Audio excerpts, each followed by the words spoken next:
India के अंदर अपनी खुद की कार लेना एक ऐसा डिसीजन है जिसको शायद आप लोग इतना फ्रीक्वेंटली चेंज नहीं कर सकते। यानी कि आप एक ऐसी इकोनॉमी में जी रहे हो जहां पे आप लोगों ने अगर कार ले ली तो वो ऑन एन एवरेज आप लोग 8 से 9 साल तक यूज करने वाले हो। तो ऐसे में इस चीज को मेक श्योर करना बहुत ज्यादा जरूरी हो जाता है कि जिस गाड़ी के अंदर आप लोग अपनी मेहनत की कमाई डालने वाले हो, क्या आप उस गाड़ी से उतना निकाल भी पा रहे हो या फिर नहीं। और ऐसे में सामने आती हैं कुछ ऐसी गलतियां जो एक नॉर्मल बायर कार खरीदते वक्त करता है और जिसमें यूजुअली उसको अपनी कार की वैल्यू से ज्यादा पैसे देने पड़ जाते हैं और जिसका रिग्रेट उसको फिर बाद में होता है। तो आज की वीडियो में हम लोग बात करेंगे ऐसे ही कुछ 3 रीजन के बारे में जिसको आप लोगों को कार लेने से पहले ही समझ जाना है ताकि आप लोग अपने पैसे भी बचा सकें और अपनी मेहनत की कमाई को एक सही जगह पे इन्वेस्ट कर सकें। तो मेरा नाम है प्रिंस गौर और ऐसे ही इंडियन कार्स और कार्स कंपनीज के झूठ और सच से पर्दाफाश करता रहता हूं मैं हर रोज एक नई वीडियो के साथ। तो सब्सक्राइब करना मत भूलना और चलिए बढ़ते हैं हमारी आज की इस वीडियो में। तो जो सबसे पहला पॉइंट होने वाला है वो इसीलिए होता है क्योंकि जो बहुत सारे यंग बायर्स हैं वो कार्स को काफी ज्यादा इमोशनली लेके चलते हैं। तो इसलिए उनके पास एक पर्टिकुलर मॉडल, एक पर्टिकुलर गाड़ी पहले से ही प्री डिसाइडेड होती है और वो सीधा कंपनी में जाके उस कार को ही परचेज करने का डिसीजन लेते हैं और वो ठीक ढंग से पूरी मार्केट के अंदर रिसर्च भी नहीं कर पाते, जिससे इवेंचुअली जो अपनी ड्रीम कार का जो एक सपना उनके मन में बिल्ड होता है, जब वो धीरे धीरे फेड आउट होना स्टार्ट होता है, फिर उन्हें जाके समझ आता है कि उन्होंने काफी बड़ी गलती कर दी है मार्केट के और कंपटीशन वाली गाड़ियों को नेग्लेक्ट करके और लेके एक ऐसा मॉडल जो सिर्फ सेल्स पर्सन ने उन्हें झूठे सपने दिखाकर बेच दिया। तो ऐसे में काफी सारे फर्स्ट टाइम बायर्स क्या करते हैं कि वो अपने ड्रीम कार या अपनी फेवरेट कार का टॉप मॉडल परचेज कर लेते हैं। अब इसमें कोई बुराई तो है नहीं, लेकिन अगर आप लोगों को मार्केट में और क्या चल रहा है उसके बारे में नहीं पता तो इस चीज की काफी ज्यादा बुराइयां हो सकती है। क्योंकि एक बार आप खुद सपोज करो आप लोगों को टाटा नेक्सॉन पसंद है और उसके top of the line variant 18-19 lakh रुपए तक भी जाते हैं और वहीं उस रेट के अंदर आप लोग Scorpio N, XUV 7XO, Hyundai Creta, Kia Seltos इस टाइप की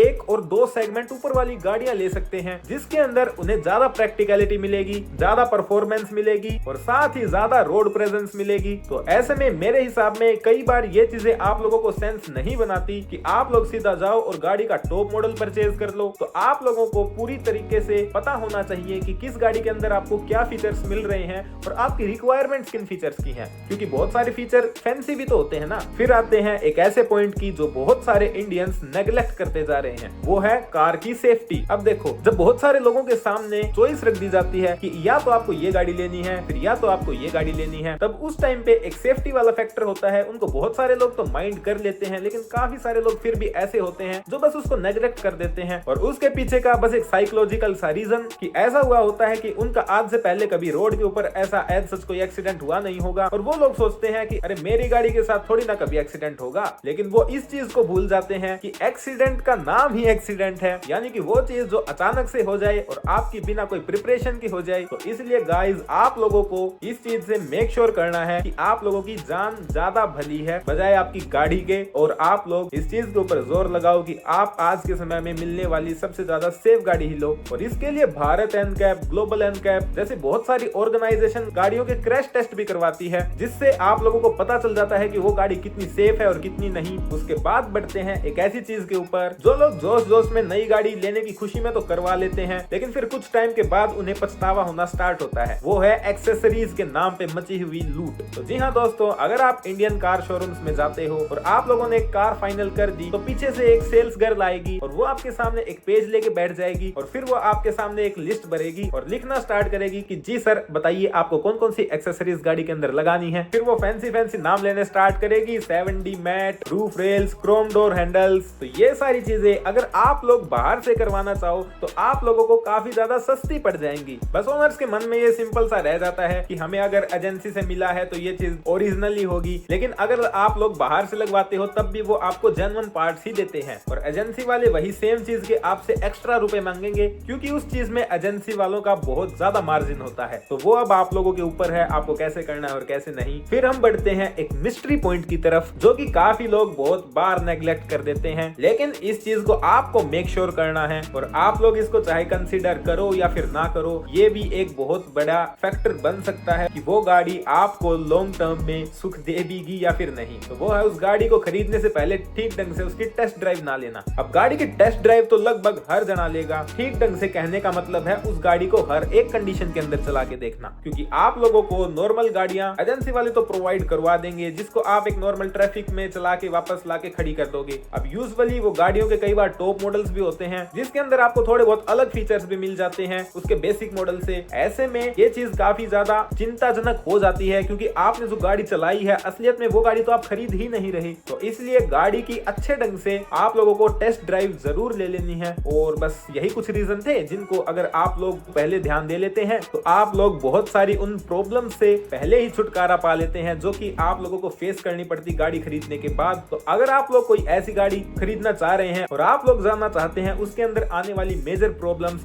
तो आप ये वाली प्लेलिस्ट देख लेना, क्योंकि इसके अंदर मैंने गाड़ियों की वो सभी प्रॉब्लम्स लिस्ट करी हैं जिसे सुनने के बाद शायद आप लोग कभी उस गाड़ी के शोरूम की तरफ मुंह उठा के भी ना देखो। और साथ में ये वाली वीडियो भी देख लेना जिसके अंदर मैंने बताया है कैसे आप लोगों को मिल जाएगा 7.5 लाख रुपए के अंदर स्कोडा का टर्बो पेट्रोल इंजन। तो आज की वीडियो कैसी लगी गाइस कमेंट सेक्शन में जरूर लिख के बताना। मेरा नाम है प्रिंस गौर, मिलता हूँ आप लोगों से एक और नई डेंजरस वीडियो में, तब तक के लिए गुड बाय।